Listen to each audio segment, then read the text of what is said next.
Alright guys, quick loft update. We got birds out and flying. We got a good group. I'd say probably 70% of the birds are out flying right now. Let's see if we can catch them over. Oh, they're flying pretty good. Grouping up real nice. I got probably a dozen or more that range for a good half hour, 40 minutes. Those will pop up here in the next 10 minutes or so. For the most part, we got a mixed bag. All the birds are out. I'm talking first round, second round, and even some late hatches that I gotten from some of the choice pairs that I let go, but of course nothing after May. And they're still kind of figuring things out. I don't push them at this point, guys. I don't force them to do anything. Even up there, that red in the corner, that is a first round youngster. He choosing not to fly today. That's fine. I don't push him at this point. There's not much I want them to do other than learn.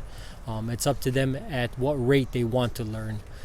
As soon as I get them off of the dark, then I'll start to exercise them. Then I'll start to reduce the feed and start taking them down the road. Then I'll expect more from them. At this point, they can do whatever they like.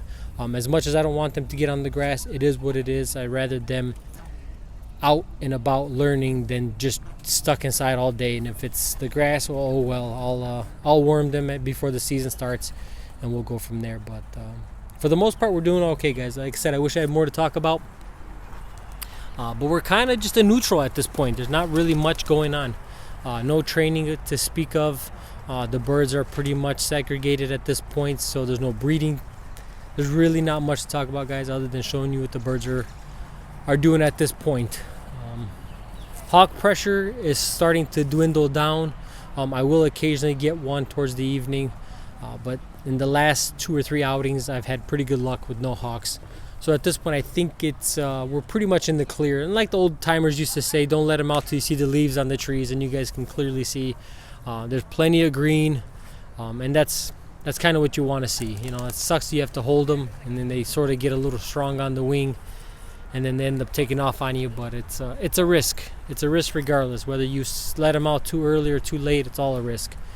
You do the best you can. You do what you think is the right form of management for your team, and we go from there.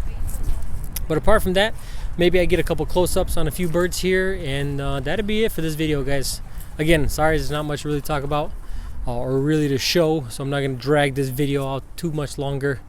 Hopefully we'll get the birds coming in here in a little bit. They probably have another 40 minutes or so, and then we'll call them in. And usually about 7:10, let's say 7:15 the latest, they usually start to pile in on their own, because they know that's when it's lunchtime. So they sort of do it on their own. So at this point, I'm not going to do anything. I'm not going to flag them. I'm not going to call them. I'm just going to let them do their thing. If they want to fly, they can fly. If they don't want to fly, that's okay with me as well. There goes that nice team again.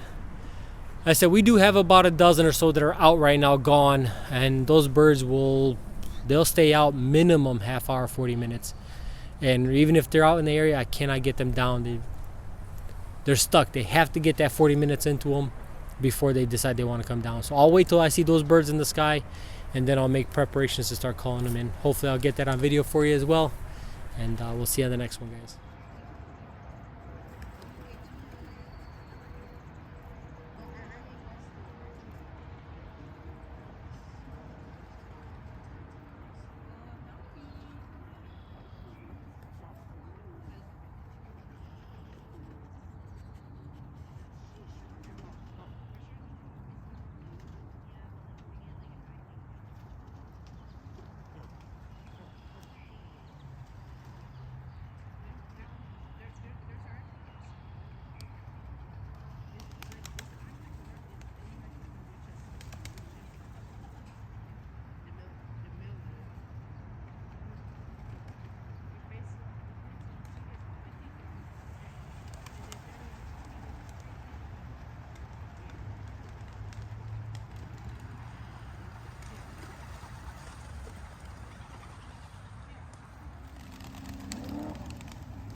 ready.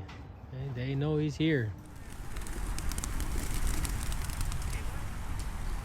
Now I think they're ready, guys. About 7:25-ish. They're all down, no flying.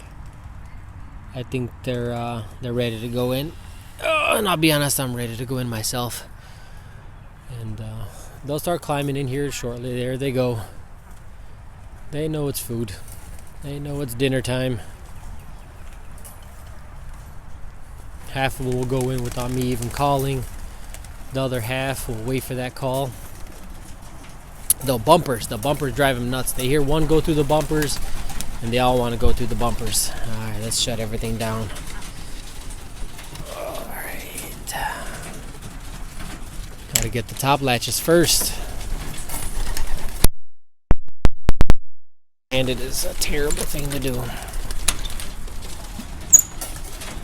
Funny story behind those latches, guys. It involves me losing a lot of good hens. But maybe we'll save that story for another time.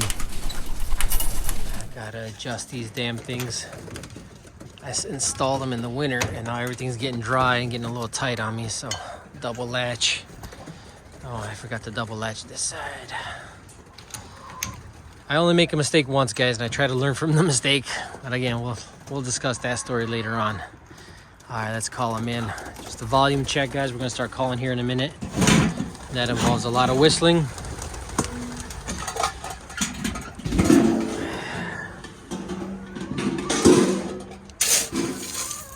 Let's go. Let's go.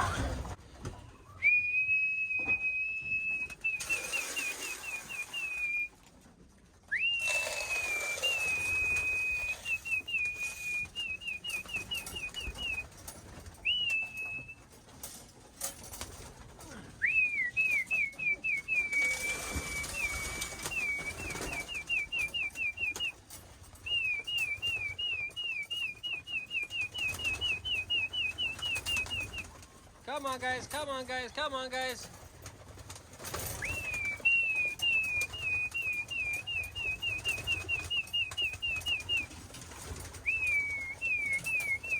Use the other side, there you go.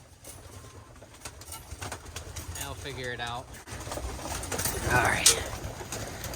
I try not to use both bumpers, both sets, because on race day I only have one pad and I don't want them to constantly go to the side without the race pad on it, and then I lose time that way. What do we got left? We got 3 more up there, 4 more. Come on, guys.